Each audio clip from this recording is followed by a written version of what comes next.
Honorable dignitaries, esteemed faculty, and dear delegates, a very good evening to one and all. I, Dr. Rishikesh, feel privileged to welcome you all on the behalf of the entire team at Emcure Pharmaceuticals.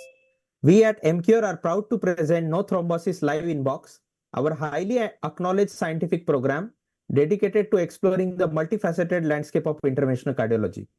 This program serves as a bridge between knowledge and practical application, aimed at equipping us with the tools needed to enhance the lives of those affected with the cardiac diseases.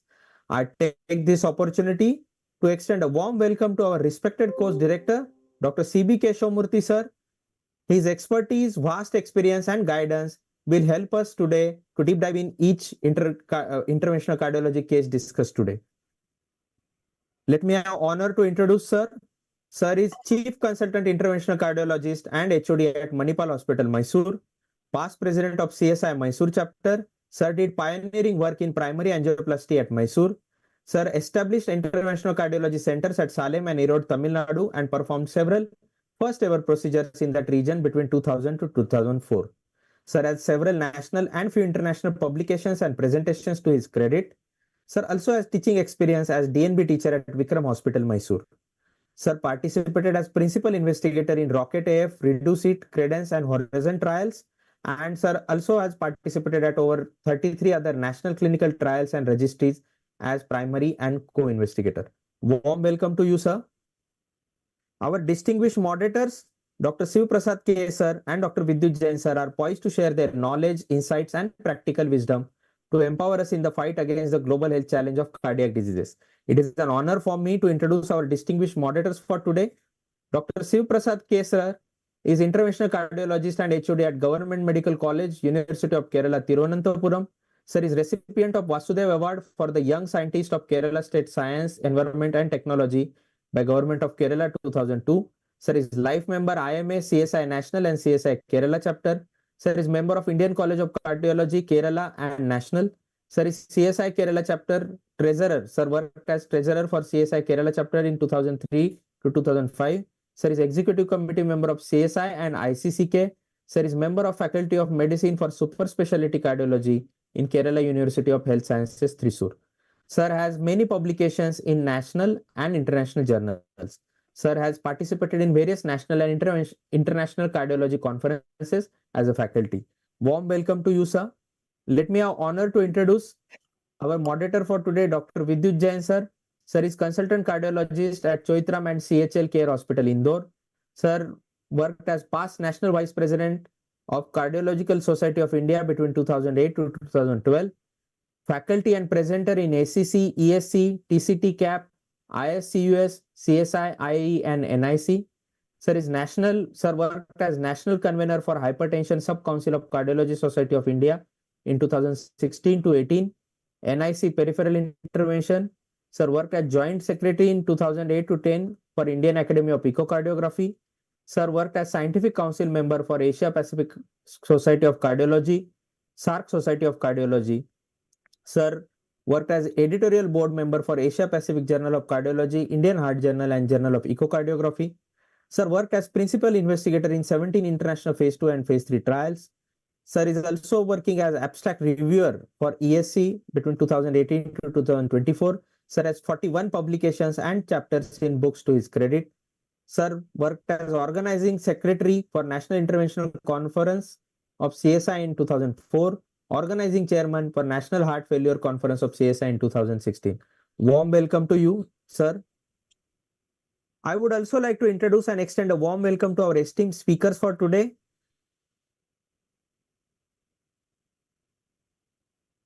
Institute Damangaon, Nashik. Case he will be presented is LM bifurcation strategy. How do we choose?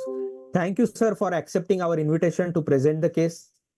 Let me have privilege to introduce our second speaker, Dr. Pradeep Echen, sir, interventional cardiologist at Mediterranean Hospital, Trivandrum. His topic is too young to put a metal. And finally, I would like to extend a special welcome to all the delegates who have joined today's program. It is an honor to have such an esteemed audience and renowned experts among us. Let me brief you all through the program agenda for today. We'll kickstart the program with the opening remarks and context setting by our respected course director, Dr. Keshavamurthy sir. The meeting will further proceed with the case presentation by Dr. Gaurav Verma sir. Following this, we'll have a discussion on the case where all the faculty members will participate. Second case will be presented by Dr. Pradeep HN sir, and it will be followed by the discussion among the faculty members. Post the discussion of second case, we'll have a concluding remarks by our esteemed course director. I request audience to put their questions in the comment box so that we'll be able to take up those questions at the end. Without further ado, let's embark on this educational voyage together as we endeavor to enhance our understanding of interventional cardiology.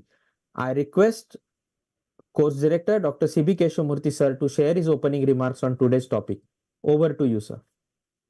Thank you, Dr. Rishikesh, for the very kind introduction. And we are here again back with this wonderful program which has been put together for Emcure. Thanks to Emcure for creating this forum of expression for young interventional cardiologists to present their cases and have good learning discussions. It's great to be here.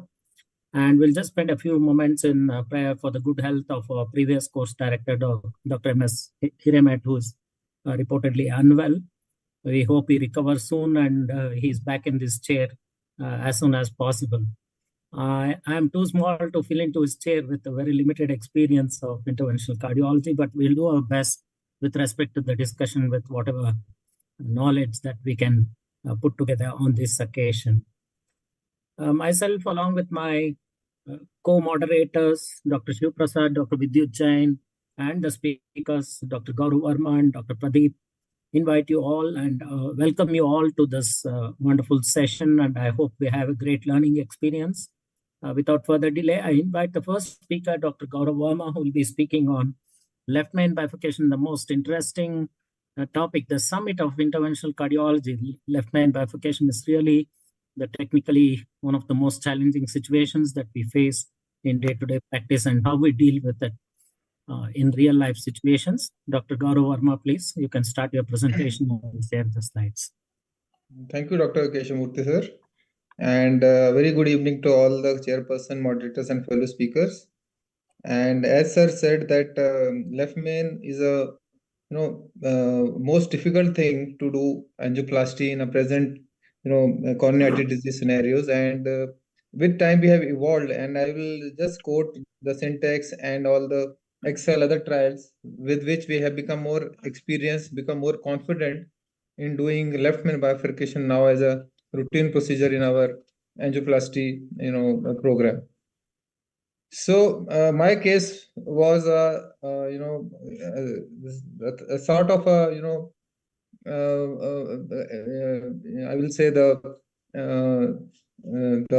what we evidence do we have evidence guided approach what I felt and proceeded with during my doing of this left main bifurcation.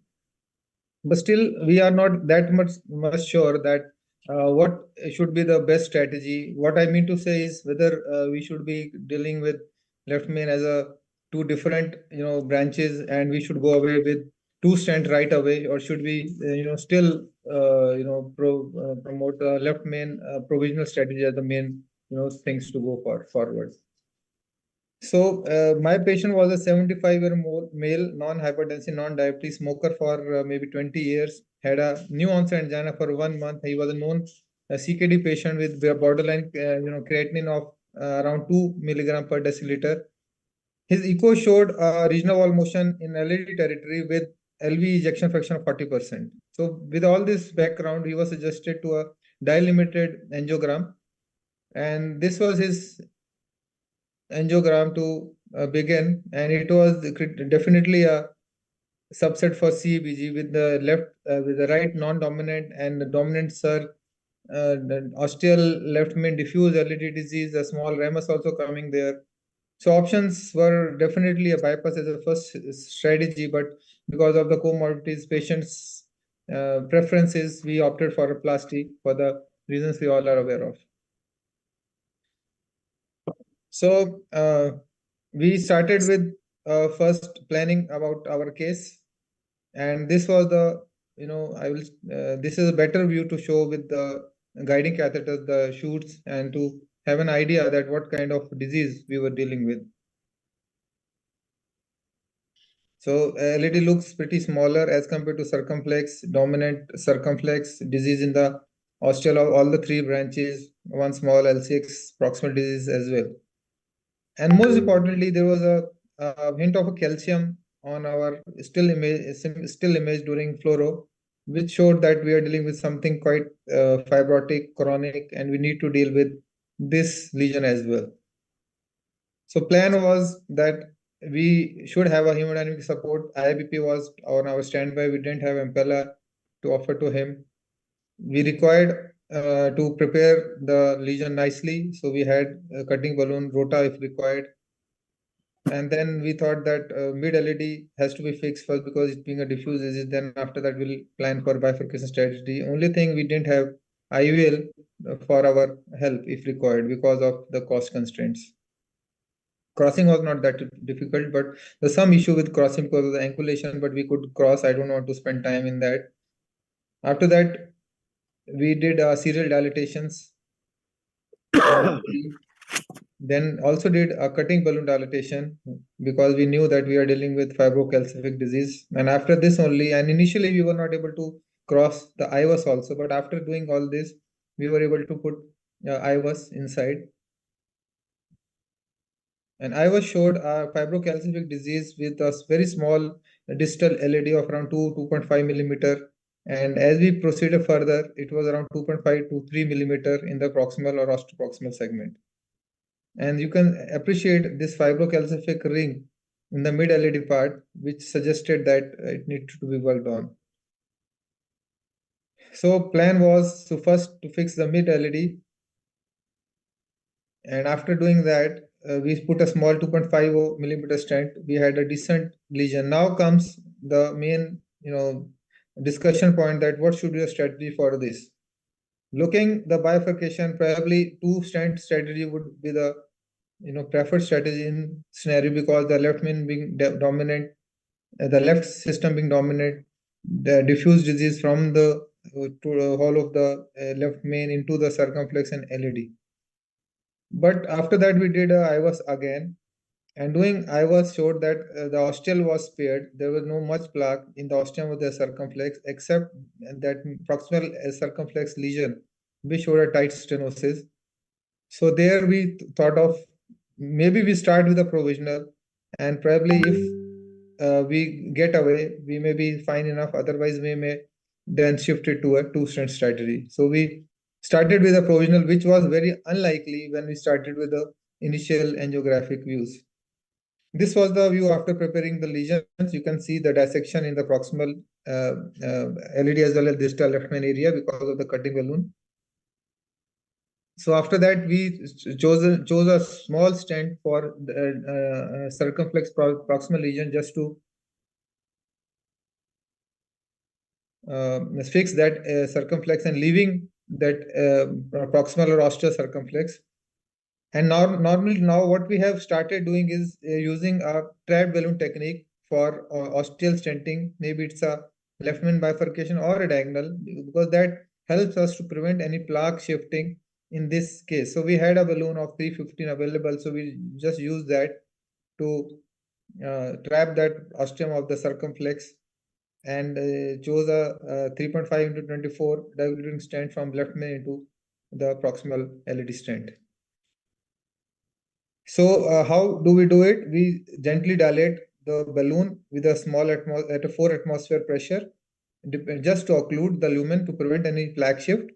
And gradually then we expand the stent, gradually taking care that it should not be at a very high pressure. We start with 8 to 12 atmosphere so that we should not have any dissection in the proximal part of the stented segment or the ostium of the branch. After this, we remove the branch and then we dilate the stent at a higher atmosphere as per the case demands. So this was the result post stenting of the left main LED provisional stent. Then we did a kissing. First we did a port. After that, optimized the proximal LED stent. Then finally did a kissing and port. Then we did IVUS to see whether we have done a sufficient good job or do we need to put a stent. And to our I'll say satisfaction that we were able to deliver a good result at the ostium. There is no much disease. You can see there's a already a diffuse disease in the distal LAD as we move forward. It is not much than more than 2.5 millimeter with the area of around 4.5 millimeter square. And as we move forward inside the left main, you can appreciate that we have a good area of confluence at that good area at the confluence without much studs hanging and a good decent sarcostium here. You can appreciate that. And angiography also we had a good MLAs in the distal left main in the proximal LAD, and we thought that we will be leaving it here. This was the final result, which is quite gratifying to on angiography at it appeared, and it's now more than 1.5 years since I did that, and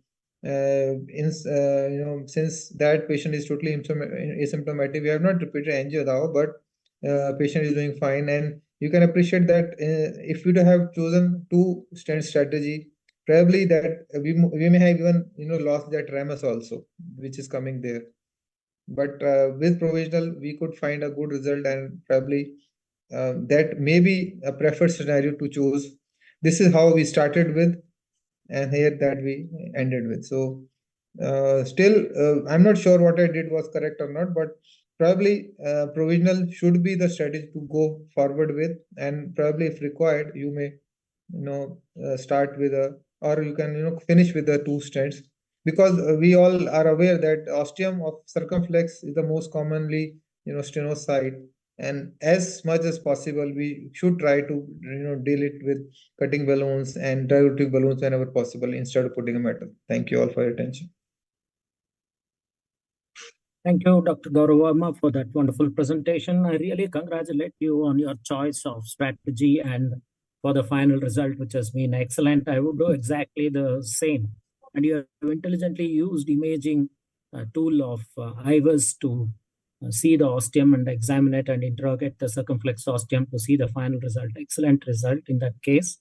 Now the case is open for discussion. I now invite my co-moderators, Dr. Shiv Prasad and Dr. Vidyut Jain, to make their comments, and then we'll read the questions in the chat box and proceed with some final comments and learning from this case. It's a very interesting learning case, and the whole philosophy of treating left main bifurcation is to make it as simple as possible. If you take European Bifurcation Club guidelines or any of the guidelines, better to go with a provisional strategy in mind, unless even in a dominant circumflex like this in situation, which I would exactly treat the same. I put a stent of the ostium into the circumflex, then look at the circumflex ostium once we have completed the left main to LAD crossover stent. And if there is some sort of a plaque shift, especially if you have an imaging tool like IVUS, I would just put a drug-eluting balloon, even in a situation where you think there is a new plaque shift, and do a kissing with a drug-eluting balloon and get out without a second stent. That would grossly simplify things, reduce the events that mostly occur at the side branch ostium, and that would give the patient a very good outcome. I completely agree with what has been done and the strategy for this case. Dr. Shiv Prasad, sorry I interrupted. Please go ahead. Thank you, Dr. Keshavamurthy, and congratulate Gaurav Verma for the excellent way in which he has dealt with the complex bifurcation lesion of the left LMCA plus LAD, and also there is some disease of the ostium of the ramus, which is not significant, but and also the circumflex, which has got a disease away from the ostium. And as Sir was telling, the gold standard now is to minimize the metal in a complex bifurcation disease if possible. But at the same time, you should not be compromising either of the vessel. In cases of left main, the discussion regarding the importance of the side branch do not really arise, because it is almost always the side branch is as important as the parent vessel. And if we are very sure that the ostium is not affected much, and if you take the definition criteria, which is one of the very, very prominent criteria to decide whether you are likely to compromise the left main, or while you do the left main, compromise the side branch or not. Here, it was I was a little uncertain about the circumflex ostial morphology, but you said you did and IVUS and found out that the ostium is having a good lumen area, and you can leave it at the to decide whether you compromise it at the end of after placing a stent. You can definitely go for a provisional stenting, layered stenting strategy, as it is stressed by the European Bifurcation Club, as well as all bifurcation discussions we see. What I would like to know, to stress here for the juniors, is this patient was having LV dysfunction and having renal dysfunction, and any extra amount or dye would have been deleterious in his in preserving his renal function. You go by EGFR and limit your dye up to the EGFR limit, and IVUS will help you to decide the length of the stent, as well as its deployment, malapposition, expansion, everything, without using much of injections. And even after doing that, you may have to dilate the ostium or the circumflex, and then get a study from the circumflex also, and see that the circumflex is not compromised. And I congratulate you on the excellent way you have presented, and you have clearly brought out a message that the minimal stenting, minimal metal load is what is desirable in any bifurcation diseases, especially so in mildly diseased circumflex with significant disease, calcific disease of the lady. And also, you have gone through the complexity of the lesion and the way in which you wanted to tackle the calcium. Here I saw that the calcium is mostly superficial, and it was not very high scoring calcium. The requirement, you initially made a statement that you didn't have IVL and all. See, things would have been difficult if you had a thick chunk of calcium at the bifurcation. And one point about drug-eluting balloon in the circumflex ostium, one issue which I had was I also did one of the cases like this, and left the circumflex with a drug-eluting balloon to just to push away the plaque which has occurred. But one thing which I just overlooked or under-recognized was the calcium sitting at the ostium of the circumflex. In such cases, very likely that these patients may come back with circumflex stenosis and with symptoms. And that is one point which will help you to decide that even if you see a good area, but if there is a calcium, especially a calcific nodule in or near the ostium of the circumflex, it is better to have a two-stent strategy there. Congratulate once again. And I will also listen to Vidyut Jain, expert comments from you. Thank you, sir. Thank you very much, Dr. Keshavamurthy and Dr. Gaurav. Congratulations, and Dr. Shiprasad. I will continue from the circumflex ostium, because I think most of things you already covered very well. As per the Pro-David registry or Pro-David study also, you may have preference for the left main and LAD with a drug-eluting stent and drug-eluting balloon in the circumflex ostia, because this case possibly didn't have much of calcium at the ostia, as you are always worried. And in case that Dr. Gaurav was worried about any problem, he could have gone through drug-eluting balloon also at circumflex ostia. In this particular case, I'm not generalizing it. I'm talking about this particular case only. Rest of things he did so well, and everything has gone uncomplicated, and his procedure had been a very clear message. Well, you tackle every lesion by its merit. LAD, mid-LAD he tackled very nicely, not highly calcified, mildly calcified LAD also, and also tackled the proximal circumflex very well. And I would definitely understand from Dr. Gaurav, what does he think about the drug-eluting balloon in such situation? Dr. Gaurav, please. Thank you, sir. Vidhu, sir. Nice to see you. Of course. Thank you, Dr. Please come on, Shiva. please, Gaurav. Yeah. Dr. Keshavamurthy, thank you. The point of highlighting this case was that when we were, analyzing the angio and we were planning about the case, the first thing was that we need a two stents, right? It can't be done with a single stent.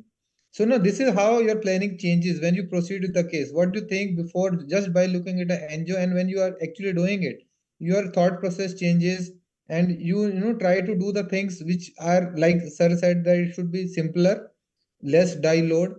You should try to have another chance. Even if the patient comes with a restenosis, like Dr. Jain said about the DEB, I will use a DEB, right?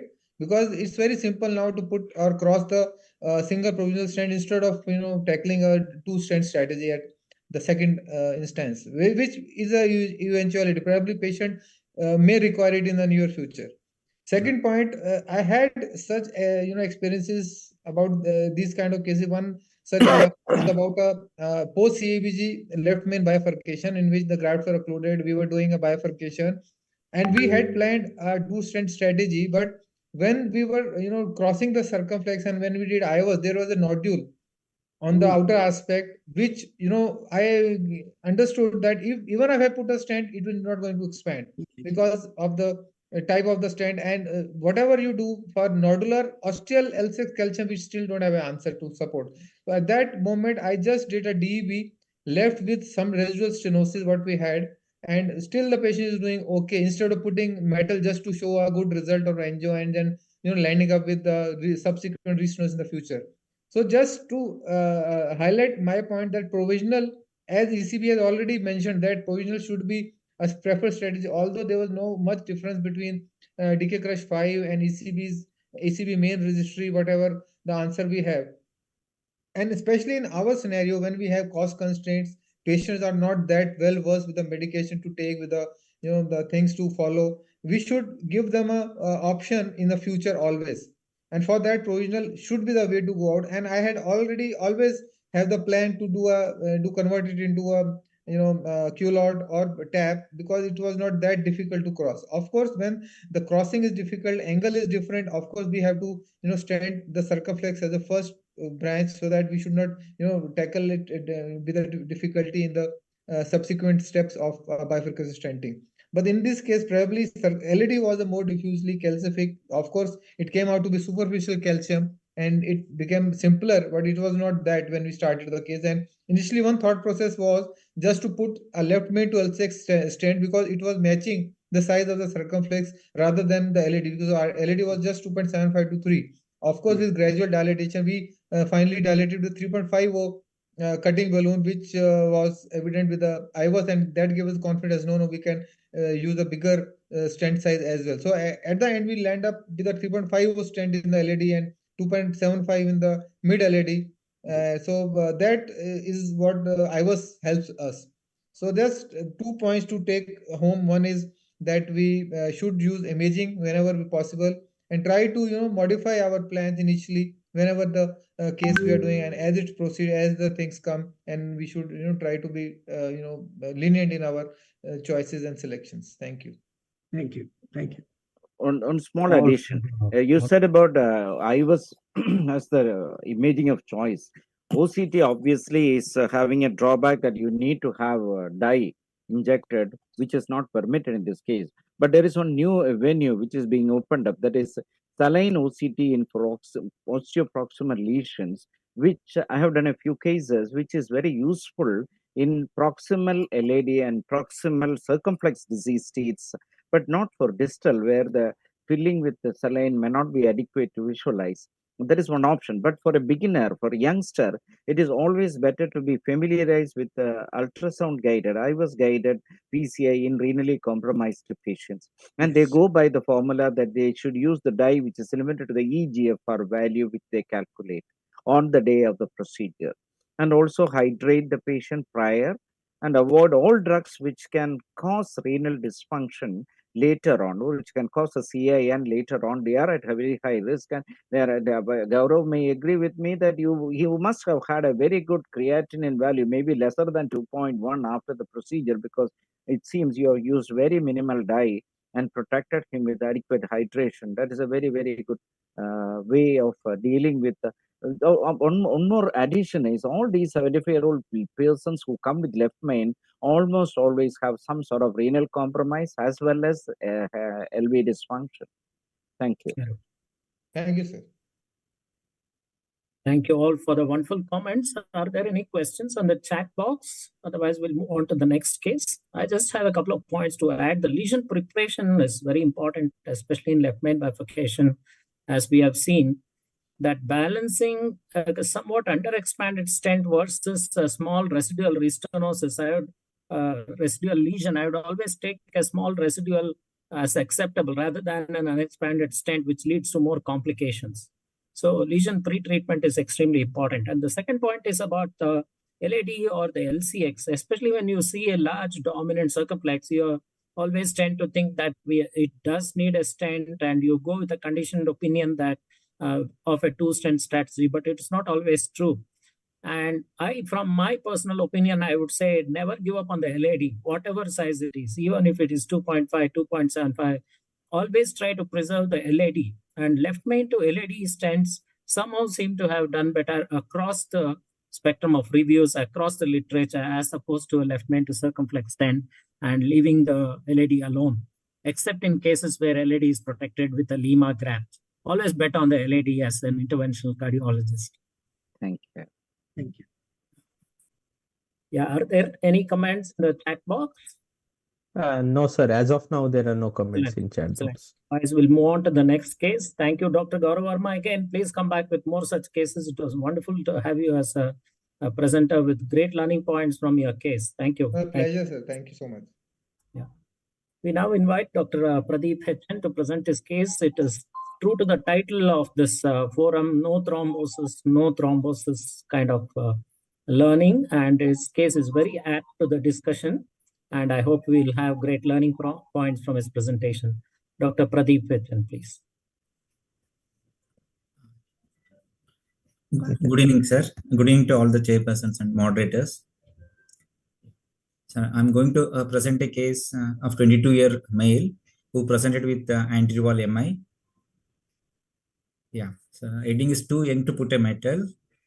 Yeah, so the clinical history, 22-year male, he presented to casualty with chest pain. It's a left-sided compressive with a window period of 5.5 hours. His ECG was normal with a normal sinus rhythm of 70 per minute. He had a right bundle branch block with T inversion in V1 to V2 and ST elevation in V3 to V6 and lead to 3 AVF and echo shade EF of 51% with RWMF LED territory with a fair LV systolic function with a mild MR.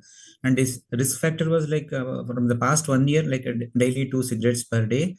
And he was taken for a primary PCI after informed high risk consent. And the blood investigation, he had a LDL quite normal 64 and the total cholesterol was 129 and the triglyceride was also normal 152. And his serum homocysteine level was elevated 19.70 micromoles per liter. It was moderate elevation was noted and the normal value is less than 15 micromoles. Coming on to the angio, caudal view showed proximal like a thrombotic 95% occlusion. Even the epicranial showed a full like thrombotic burden with 95% stenosis. Then the spider view also showed same thrombotic lesion and the RCA was quite normal and the circumflex was also normal. Then at this stage, the plan, he was a 22-year male, like we were thinking whether to go with like a pre-dilatation with a balloon and followed by drug-eluting stent, or the second option was just like go with thrombus aspiration with a thrombustor catheter followed by intracoronary GP2B3A agents. So we thought like Engage will try with like a high thrombus load. So thrombus aspiration was our first option. We went with plan B. So we wired both LAD and circumflex, and then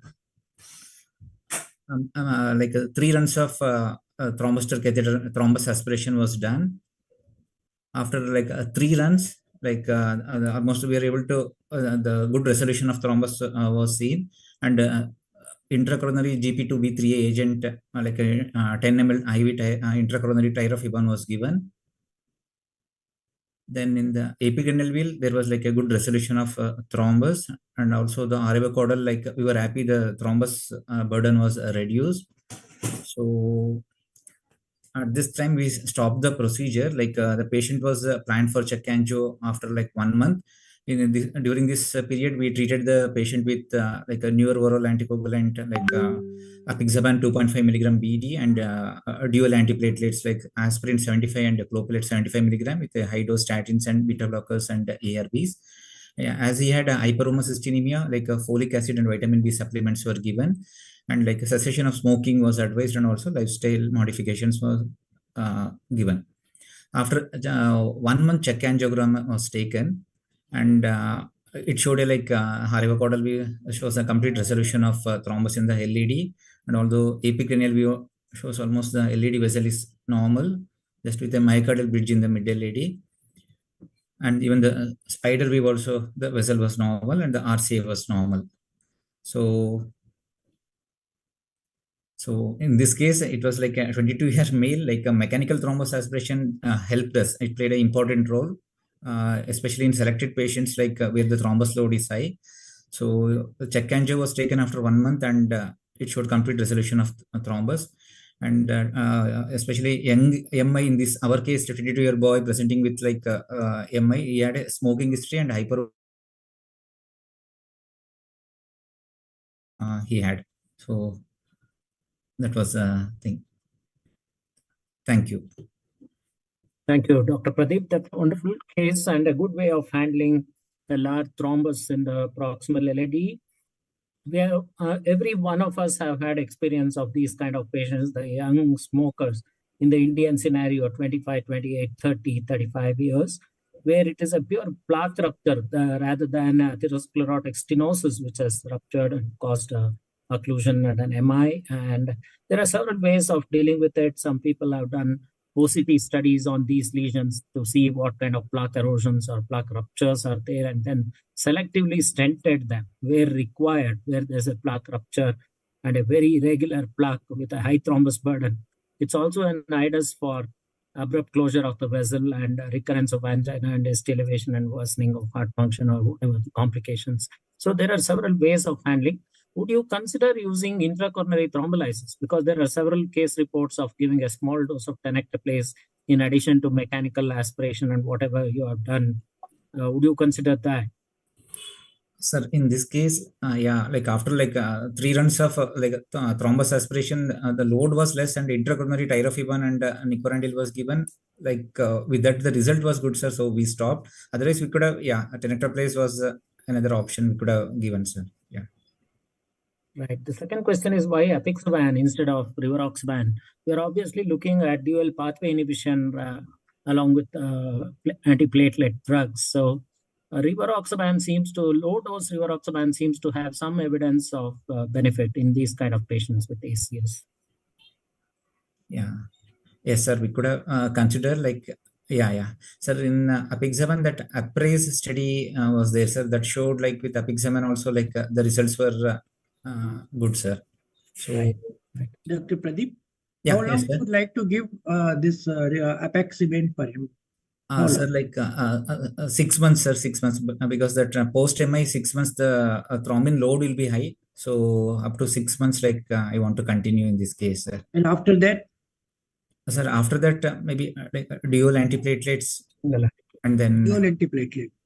But he doesn't have a stent, so why dual antiplatelet? Single antiplatelet would be maybe appropriate. Yeah. Okay, sir. Yeah. These kind of pure thrombotic lesions tend to resolve. Yeah. The pros and cons you have to consider in these cases is once you stent these lesions, Yes, what sir. was TIMI3 flow previously will become TIMI1 or TIMI2, then you lose all the benefits of angioplasty. We know that the difference between having a TIMI3 flow and a good blush grade is what we want to achieve. But many times post-stenting, you have slow flow, no reflow, and that loss has tremendous downstream adverse effect in these patients. So that's what you have to consider. Yeah. Dr. Shivprasad, you want to Yeah, I think as Krishnamurthy sir and Jain sir was telling, we almost all of us have gone through these cases, especially so during the COVID period. We had many youngsters who come with thrombotic lesions, and out of our curiosity, we were doing it. And also we have seen one such case after Cooney's syndrome, that is after allergy to eating beef. They developed acute MI and came, and we were interested in what is going on inside. And we saw that small minor erosions while OCT inside, but we did not do anything other than aspirating the thrombus and sending them back. And as sir was suggesting, most often we rely on intracoronary tenecteplase. 1/5 dose is given intracoronary and rest given intravenously, and 100% of them have yielded very, very good result in achieving a good PME flow. And we check angio after 3 to 5 days. We see that there is no residual lesion. At that point, we are at liberty to put in a stent in case a discrete lesion. You can use a bioresorbable stent, We have Meris we have done in 1 or 2 cases. We can put it in a youngster, so that we are not putting the burden of metal lifelong. It may be there for 2 or 3 years. After that, the vessel vasomotion will be restored, and that is a good approach. And this is one important point. Every acute MI is not always having significant vascular stenosis other than thrombus. So if you relieve the one important point while you aspirate the thrombus, be very, very careful while aspirating it, because you can just aspirate thrombus out and can end up in it's a CVA or as a catastrophic incapacitation, which is otherwise would have been innocuous. See, that is very important. You have to have a proper engagement of the gate catheter and then use a thrombustor. And always negative section should be there till you take the thrombustor out of the gate catheter, and allow backflow to happen in the gate catheter before you take an angiogram. Otherwise, residual thrombi which are remaining inside the gate catheter may get embolized. So that is very, very important point when you are relying on thrombus aspiration. And this is one situation where, despite our use of thrombus aspiration, which is now not a class 1 indication, in this situation, I think most of us will do thrombus aspiration first and then see the angiogram. And I'm sure that we defer the stenting strategy also on day 1. We'll reserve it for day 3 or day 5. Thank you for this very, very interesting case, and it's a very good presentation, Pradeep. Yes, thank you, sir. Thank you. Thank you. Absolutely. The protection of circumflex is another important point, especially if you have a very large dominant circumflex and a thrombus which is very close to the ostium of the LAD. You have to be very mindful of embolizing the circumflex artery, because that situation would again be disastrous. LAD territory is infarcted, and now you have occluded the viable circumflex territory, and these patients land up in shock and a very high grade mortality. So you have to be very mindful while aspirating. Pre-treat them well with GP2B3 agents, maybe a double bolus of integralin or whatever agent you want to use. And like we discussed, 1/6 or 1/5 the dose of tenecteplase intracoronary. Wait for a few minutes. Here is a situation where you can be patient and take your time, unlike other primary angioplasties, because tenecteplase takes a few minutes to act. You can wait and take another check shot and then proceed instead of rushing in with a stent. The opposite is also true in some situations. In a slightly older patients, 35, 40, with some evidence of atherosclerosis, smokers, large residual stenosis. We have seen in a case we had done a circumflex culprit angioplasty and then put a drug-eluting balloon, and there was a very critical lesion in the LAD. So we stented the LAD, and in the final check shot, by the time we took the final check shot, the circumflex had occluded. So we had to come back and put a second stent. So that is also is another downside of just leaving plaque rupture with a big erosion without a stent. That is also there. So we have to balance each person. We have to treat as an individual. The younger the patient is, more the thrombus burden, more the lack of an atherosclerotic underlying lesion. And we have to really individualize treatment in these situations and use the appropriate therapy. Dr. Keshavamurthy, can I come in? Yeah, please. Sir, like Dr. Shiva sir said, that COVID has gave us a very much large experience of such cases where we used to have all these thrombotic lesions, right? So in my center, we have made a protocol that young smokers, just thrombotic filled lesions, when we see on this angio, we don't do anything, any intervention. We put 1/5 of tenecteplase with the GP2B3 inhibitors.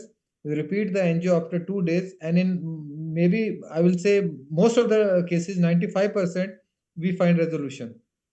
This is our now become a protocol for us, and I got this insights or this knowledge from work from Dr. Jay Gopal. He had published 50 odd cases of these thrombus filled lesions with he used to prefer, instead of doing any aspiration or any in situ some balloon dilatations, he used to do all this thrombolysis.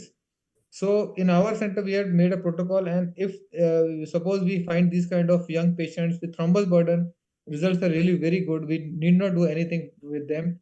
And like we were discussing about the NOAX, we usually give it for 1 year. Then we shift it to a single antiplatelets, and if there's some risk factors, then we do continue 2.5 milligram rivaroxaban as per COMPASS trial for a long-term basis. This is what we are following. Excellent inputs. Yeah. So if you really have to stent, I have some inputs of my own. When you implant a stent in a thrombotic lesion with a very high risk of no reflow and slow flow and things like that, once you are pre-treated with a GP2B3A agent, to be as gentle as possible while implanting a stent. We go up on the stent at a very slow rate, about 2 atmospheres every 5 seconds to go up to 12 or 14 and no more than that. And also deflate the stent balloon very slowly at about 2 atmospheres every 5 seconds. So the whole process takes about 1 minute or 1 minute 20 seconds. And this slow process and gentle handling of the thrombus has led to a very significant decrease in no reflow. That is from my own personal experience. And once you are pre-treated, it almost approaches 0%. So try this in your next case of a large thrombus burden. We are now fairly confident of stenting quite a big thrombus load lesions, especially in large RCAs where the thrombus load is quite high. Thank you for the excellent inputs from all the people. Any further comments, Dr. Vidyut Jain, Dr. Shiv-Prasad, or in the chat box, are there any comments? So thank you, Dr. Pradeep has given very good and your good discussion on the acute management of the problem, which was in a young patient, I think very well discussion. Only things come to the chronic management. So I will go with Dr. Gaurav. Anticoagulation should be continued for more than a year or so. And also evaluate him for other thrombotic disorders like protein C, protein S deficiency. Because the homocysteine was not very high, although giving a folic acid is not harmful, so you can continue. But more importantly, any inflammatory state in the body would require more anti-inflammatory approach also simultaneously along with the anticoagulation. The chronic management in a young patient is also very important. Family always want to know what will happen to him in future. Yes, so sir. all these factors should also be taken in care. Thank you very much, Pradeep. You did very well. With the Colcott trial, the colchicine has also come in. And now we are routinely using colchicine for 2 months in acute coronary syndromes with very resuscitation information. Wonderful discussions and inputs. Any questions in the chat box? Dr. Rishikesh, can you read any questions? So there are no questions in the chat box as of now. Our discussion is absolutely clear. Then the moderators have done a great job in discussing all the points that were in the minds of the audience, I think. Yeah, that was wonderful. So I request you to give concluding remarks and I think then I'll go for vote of the thanks. concluding remarks. I have to add. Already gave it. Moderators are very eminent and made all the points. I don't think we have had a great learning experience from both the cases. From the next sessions, we'll have theme-based like left mains or bifurcations or non-left bifurcations, CTOs or grafts or complications in the cath lab like that. So we can have 2 cases. Even the moderators can bring some slides or cases to make the discussions very fruitful. Thank you all for spending your time with us, and it has been really a great learning experience for me as well. Thank you, Dr. Rishikesh, team, and thanks to Emcure. Thank you. Thank you. So we are nearly at the finish line, but before we conclude, let's express our gratitude to those who made this scientific program possible. I would like to express my sincere gratitude to our respected course director, Dr. C.B. Keshavamurthy sir, and our distinguished moderators, Dr. Shiva-Prasad K sir and Dr. Vidyut Jain sir, for sharing their knowledge and expertise with us today. I would also like to thank Dr. Gaurav Verma sir and Dr. Pradeep H.N. sir for their insightful case presentations. Your contribution has undoubtedly expanded our understanding pertaining to the cases discussed today. I would also like to thank our esteemed audience for their time, continued love and support for this No Thrombosis program. On behalf of Emcure, I extend my heartfelt thanks to everyone from sales, marketing and medical team at Emcure who have contributed to this program's success. So thank you all once again for attending and encouraging us. Good night and good time ahead. Thank you. Thank you. Thank you. Thank you. Thank you, sir. Thank you, sir. Thank you. Bye. Bye.